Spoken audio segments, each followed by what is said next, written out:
kuasa hukum pelaku. Jadi secara nggak langsung kayak Agus punya kuasa hukum gitu. Nah di sini Wawanya udah mulai ngomong nih, udah mulai kayak minta keadilan apa segala macam. Terus ada satu keluarga Agus, gue kagak tahu tuh siapa ya, pokoknya yang bercadar, dia tuh ngejelasin.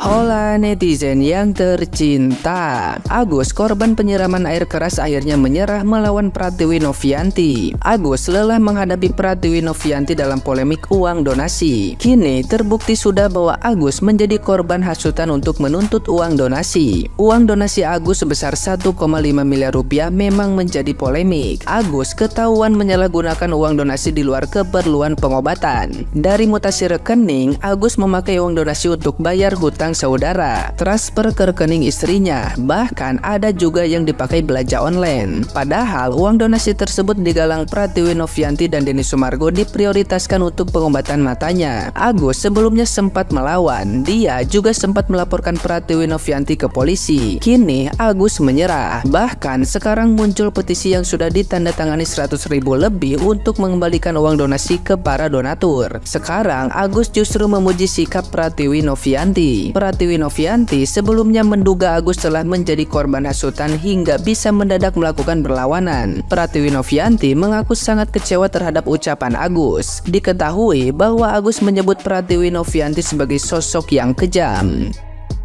Nah, gimana nih menurut netizen yang terhormat? Silahkan berkomentar ya.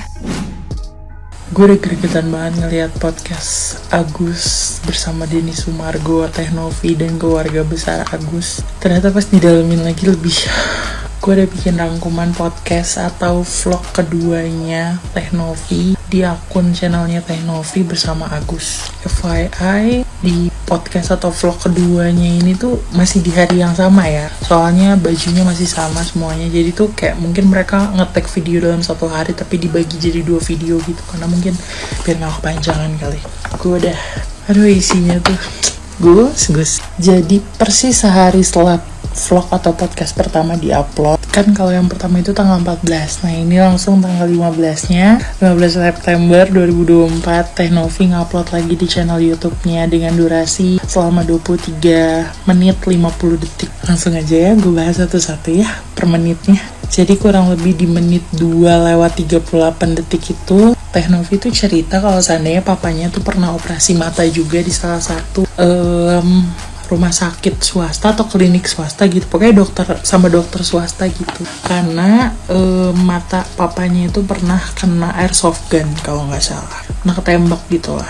Terus ya dia mau mencoba untuk nanya nih sama si dokternya ini, kira-kira bisa nggak, itu kali aja kan bisa gitu. Jadi berusaha lewat jalur mana aja deh, jadi nggak ngandelin dari rumah sakit pemerintah doang, tapi ya kalau swasta bisa ya kenapa enggak gitu, dia mau nanya. Dan di sini posisinya Agus tuh ngedoain Teh Novi kayak iya makasih ya, semoga ini dan keluarganya juga sama. Lalu di menit keempat lewat 18 detik lagi Agus ngomong lagi, sama kayak di video pertama. Dia bilang Agus minta secepatnya ditindak supaya dia cepet dirawat, dia cepet dioperasi lagi, matanya cepet diobatin supaya dia bisa lihat lagi. Terus nih poin-poin di 4.18 nih, di menit 4.18 atau Agus ngomong apa? Ada bahasan Agus ngebahas tentang asuransi Jamkesda ataupun BPJS. Jadi intinya tuh Agus bilang kayak gini, kan kalau misalnya pakai asuransi kayak Jamkesda atau BPJS itu kan terbatas ya Teh Novi ya, terbatas, nggak bisa maksimal juga. Jadi Agus maunya tunai biar normal gitu, biar bisa maksimal gitu, matanya diobatin gitu. Intinya di sini poinnya adalah Agus tuh tahu kalau misalnya dia pakai asuransi dari pemerintah entah Jamkesda ataupun BPJS itu tidak bisa semaksimal itu gitu, masih ada hambatannya lah gitu. Dan dia pengen banget untuk berobat secara umum, jadi bayar tunai. Dia ngomong kayak gitu di menit 4:18 detik. Terus ngobrol-ngobrol panjang sampailah di menit ke-5:00 Pak Geri ngebahas masalah hukum gitu. Pak Geri mau untuk membantu Agus beserta keluarganya untuk mengawal mereka dari sisi hukum. Jadi Teh Novi bantu untuk cari dokter, untuk cari rumah sakit, untuk perawatan si Agus ini, dan Pak Geri selaku kuasa hukumnya Teh Novi ini membantu si Agus dan keluarganya ini untuk berhadapan sama si pelaku gitu, keluarga pelaku dan kuasa hukum pelaku. Jadi secara nggak langsung kayak Agus punya kuasa hukum gitu. Nah di sini Wawanya udah mulai ngomong nih, udah mulai kayak minta keadilan apa segala macam. Terus ada satu keluarga Agus, gue kagak tahu tuh siapa ya, pokoknya yang bercadar. Dia tuh ngejelasin kayak si pihak keluarga pelaku minta untuk oke, gue bantuin pengobatan lo segala macam, tapi ada kemungkinan nggak lo buat cabut tuntutan segala macam, ya, intinya gitulah. Terus ngobrol panjang kali lebar ini itu segala macam, dan pihak keluarga Agus pun udah mengiyakan untuk dibantu dalam segi hukum sama Teh Novi dan rekan-rekan gitu. Nah di menit 9:18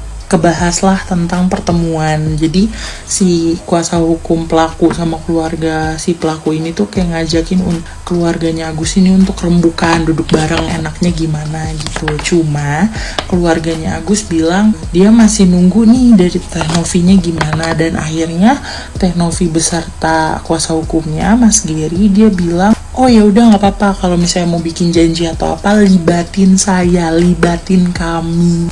Dan Mas Geri menjanjikan pendampingan ke Agus beserta keluarganya. Jadi kayak, lo libatin gue ya kalau misalnya nanti lo mau ada pertemuan atau apa gitu. Nanti kita bikin perjanjian hitam di atas putih untuk dia penggantian apa. Bahkan Mas Geri sampai bilang kayak, kita cari tahu dulu nih kalau misalnya jam kesda tuh di covernya semana. Jadi kita biar bisa jelas gitu minta presentase pertanggungjawaban si keluarga pelaku tuh nanti harus berapa semana gitu. Bener-bener perhitungannya mateng, nggak asal. Nah, poin di menit 12:16 Mas Geri akhirnya mengambil kesimpulan, ya udah berarti gini, ada dua cabang nih. Yang utama adalah kita fokus ke penyembuhan si Agus dulu. Intinya pengobatan Agus ya gitu. Sambil kita juga melakukan pendampingan ke masalah hukumnya nih. Jadi beriringan, tapi yang paling poin utama adalah kita fokus ke kesembuhan Agus dulu. Tuh. Nah, di menit 13:04 ini yang dibahas sama Wawanya nih waktu di podcastnya Densu, yang bilang katanya Teh Novi ngejanjiin buat ngomong sama dokter mata apa segala macam gitu. Jadi Teh Novi tuh minta 1 atau 2 hari dari hari tersebut, dari hari mereka ketemu itu buat nanya ke dokter mata si papanya ini, untuk nanya kira-kira bisa nggak segala macam gitu. At least Mbak Novi ini usaha anjing. Nah gongnya nih di menit 14:41 Teh Novi tuh bilang mau bantu untuk cari-cari link donasi untuk minta bantuan buat berobatnya Mas Agus, dan Teh Novi tuh minta doa ke Mas Agung mah inian gue ya, minta bantuan doanya si Mas Agus ini, jangan berhenti zikir ya, doain ya, kita ikhtiar, kita coba saya bantu untuk cari link-link, siapa tahu nanti bisa kita. Teh Novi sudah mendisclaimer kalau dia membantu untuk mencari link-link untuk donasi. Ini tuh sejalan sama katanya yang Teh Novi itu ngechatin artis-artis Bunda Shanti segala macam untuk minta bantuan. Dia tuh berusaha untuk nyari link donasi untuk siapa nih yang mau donasi buat lu Agus gitu loh. Dan ya setelah kayak gitu Agus kembali mendoakan Teh Novi ya dengan doa panjangnya itu.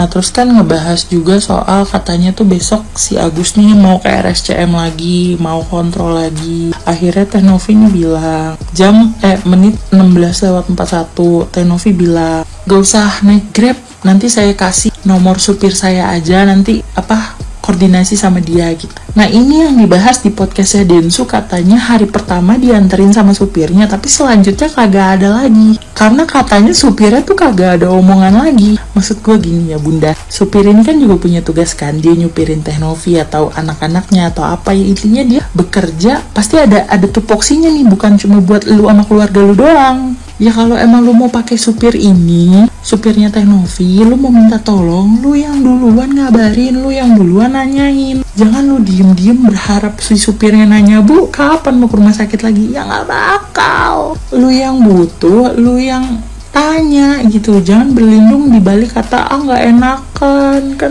dia nggak goblok. Dan di menit 19:54 ini Teh Novi bilang lagi, hari Sabtu nanti saya mau coba untuk buka open donasi di kitabisa.com. Jadi nanti rekeningnya pakai, nah ini nih poinnya nih, Teh Novi bilang nanti rekeningnya pakai rekening Mas Agus aja biar gampang, nanti biar bisa di-sharein 100%. Jadi bukan pakai rekening yayasan, biar semuanya tuh udah langsung ke Mas Agus aja. Jadi yayasan ini cuma badannya doang, cuma yang apa ya, kayak mengatasnamakan, melindungi, mengawasi, tapi udah langsung ke lu aja. Kalau ada yang nanya kenapa sih Teh Novi ngasihnya rekening ini, biar nggak ribet, karena Agus tuh udah kayak mau mati anjir tuh. Nonton dah. Terakhir di menit 20:58 Novi ini bilang untuk selalu dilibatkan. Jadi sebenarnya Novi dan tim ini udah bilang dari awal, seakan-akan tuh kayak kalau ada apa-apa kabarin gue, kabarin tim gue. Ini abis dari podcastnya Densu dapat uang 1,5 M, lu ngilang anjing.